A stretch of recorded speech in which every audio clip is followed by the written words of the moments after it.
I've been studying you about 15 years now. Yeah. And things are going very well. In fact, I was hoping I could tell you how well things are going. So,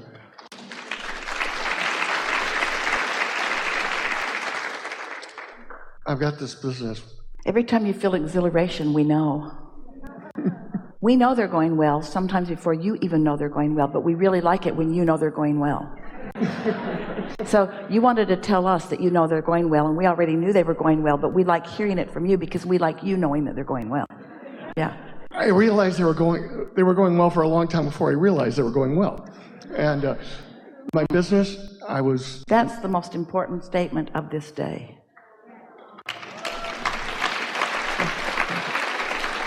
Well-being has been surrounding me even in my ignorance of it.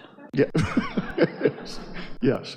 And so the business, I was afraid I might not be able to come today because the business that I have, we're expanding the space and we're able to break through the back wall and double the space. I mean, what were the odds of that? And I'm 100%, but then that's just us. We've got a sort of special point of view.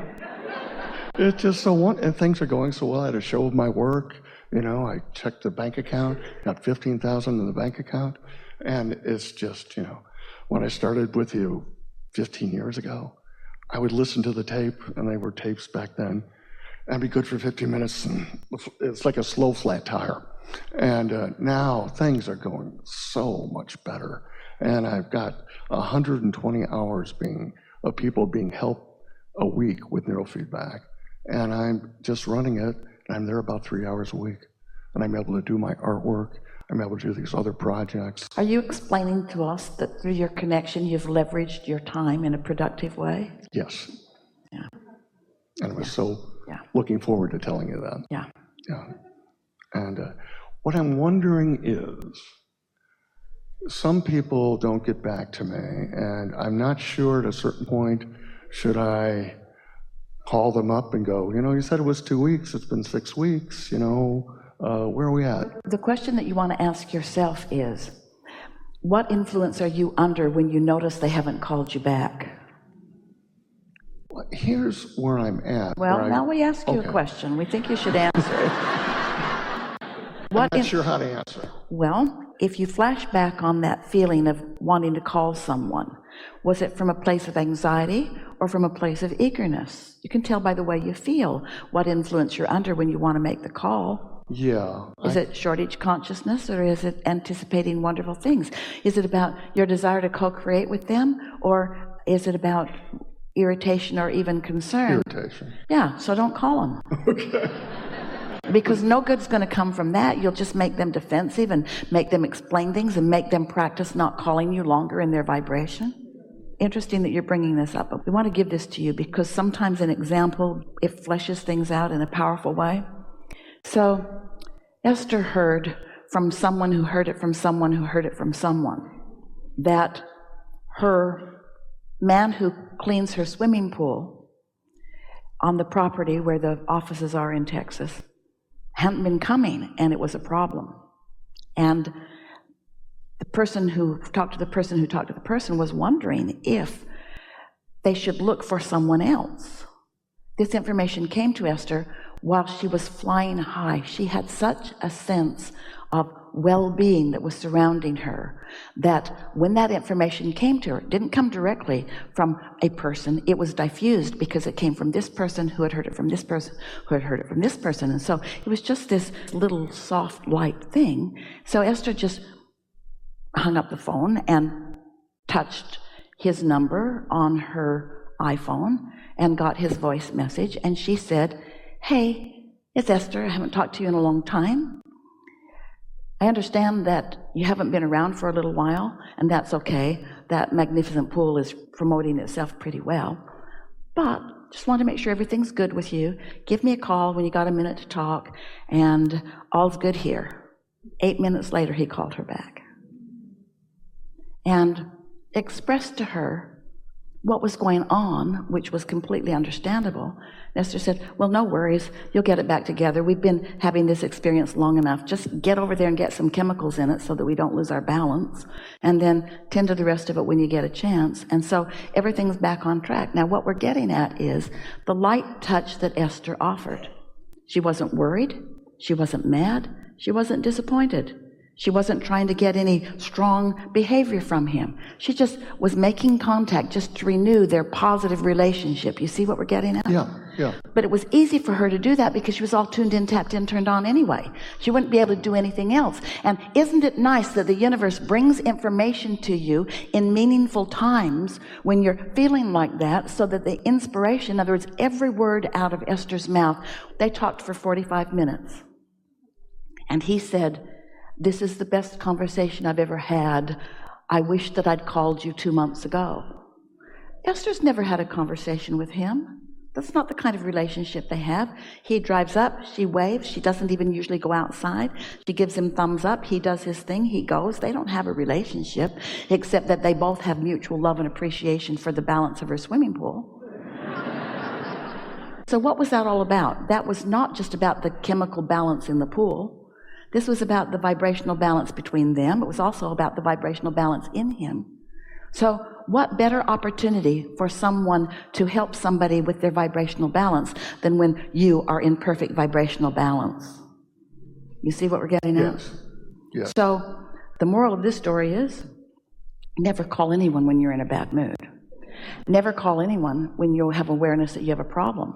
Never call anyone. Never talk to anyone from a place of disappointment, because they're probably staying away from you because they already know you're disappointed. Maybe not in a business relationship of sales so much, but certainly in a relationship of employees or family or loved ones. If someone who wants to be tuned in, tapped in, turned on, which is 100% of you, has an awareness that you're a little disappointed in them in some way, they don't want to have a conversation with you where your disappointment is enhanced.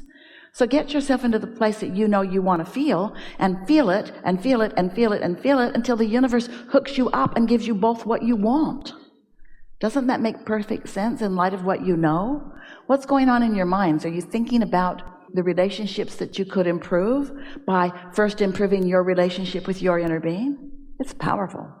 We don't believe that any of you would go into your great big carpeted room and vacuum it or use your vacuum contraption without first plugging it in. You could go through the motions. You could run that thing all over the place. You could leave tracks everywhere. And anybody watching you from outside with no sound would say, ooh, really doing a good job on that carpet. Getting down everywhere, moving all the chairs, vacuuming everywhere. But if you haven't plugged it in, you're not getting the job done. And that's how it is with your relationship with source energy. If you're not plugged into that, you're not getting the job done that you intend. Good point. I was having a meeting somebody on Monday, and he doesn't return his phone calls. And I want to give him this nice piece of business, but sometimes he doesn't return phone calls for 3 days. You know what? The people that are the busiest are those that you most want to be in business with. In other words, if somebody is just sitting around waiting for somebody to call them so that they can call them back, they might not have a lot going on. But somebody who's got a lot going on is someone that when you partner up, they're going to focus with you. Don't make up stuff to support your worry. Make up stuff to support your desire. Haven't you heard the expression? We know you've lived it. If you want something done, find a busy person and ask them to do it. Don't ask somebody that doesn't have anything to do it. They won't get around to that either. And so he doesn't return his phone calls. It may be because he wants to make the calls. It may be that he wants to get all of his ducks in a row first. It may be that he's waiting for more inspiration. It may be that he's not tuned in, tapped in, turned on, and he's not feeling inspiration from source. And so this isn't a good time for you to rendezvous with him. It may be that your inner being's talking to his inner being, and your inner being is telling his inner being, wait until he's in a good mood and then ask him to answer this call. We're not kidding. Do you want somebody to call you and say, oh yeah, I've been meaning to get back to you? No. The answer to your question is no. If you push someone for an answer before they are in alignment and before they're ready to give you something that they want, they will always tell you no.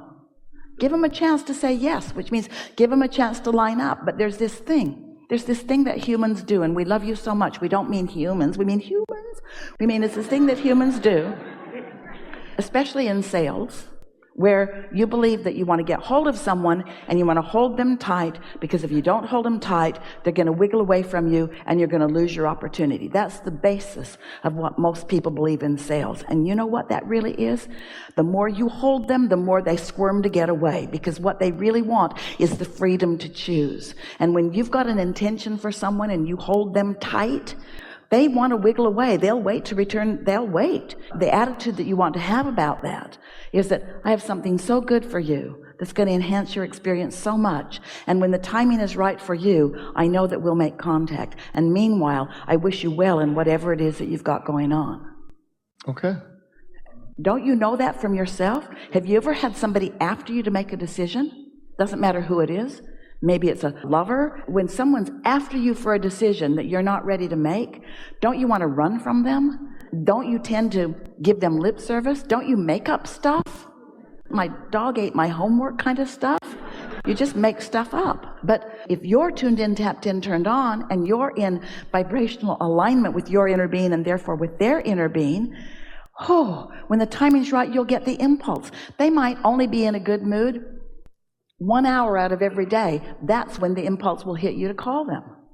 But if you're worried about them not returning your call and you feel like you should call them, you'll call them at a bad time every time. And you should see their phone. You should see all the people they don't call back. And it's not personal. It's what overwhelmment feels like. It's everybody wanting something from me that I'm not ready to give. That's what that feels like. But everybody has desires. And everybody has desires that could dovetail with yours. You just got to give them a chance to know it, you see. Yeah. Play with that. You're going to like it so much. You'll find yourself saying to people, yeah, I was going to call you back, but I just didn't feel like it. And they'll say, I beg your pardon? Yeah, I kept feeling like I should call you, and then I realized it's because I was worried about you, or I was disappointed or something. And so I've got in the habit of never calling anyone unless it feels like a really good idea to call them. And so it's been a few months, but here I am. They'll laugh, they'll get it, and they'll say, yeah, I've been really busy. I broke my foot, or I went bankrupt and now I've recovered. Yeah. Enough? I think so. Can I fine-tune in any way that I'm not aware of? Things seem to be going really well. I'm just wondering, since we're both here. Yeah, you're trying too hard. Okay. You're a little too action-oriented. All right. You're not operating only from inspiration. You're operating out of habit of what good businessmen do. Some of it's good advice to yourself and some of it isn't. But all of it falls under the umbrella of trying a little bit too hard. And what that falls under the umbrella of is wanting to be productive and effective and a good businessman rather than wanting to be happy and free and flowing and experiencing the assistance of the universe. And what that's under the umbrella of is I need to prove myself to someone as compared to those that I don't need to present a good image to already love me. Hear that. If you're trying to perform for the accolades of others who might watch you, humans do that all the time, but your inner being is not asking for that from you.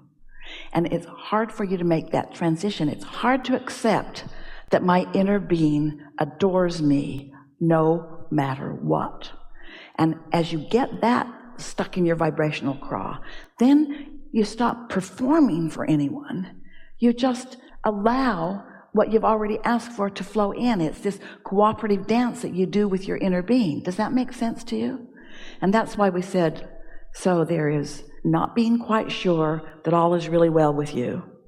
And then beneath that is wanting to do a really good job for whoever's watching, which isn't required from your inner being, which means you're catering more to humans who have been using a flawed premise for their relationship with you. And then beneath that is wanting to go through the proper motions that you've learned from others who are in business. In other words, there's a big difference between what are the appropriate business steps and what would feel the best for me to do right now.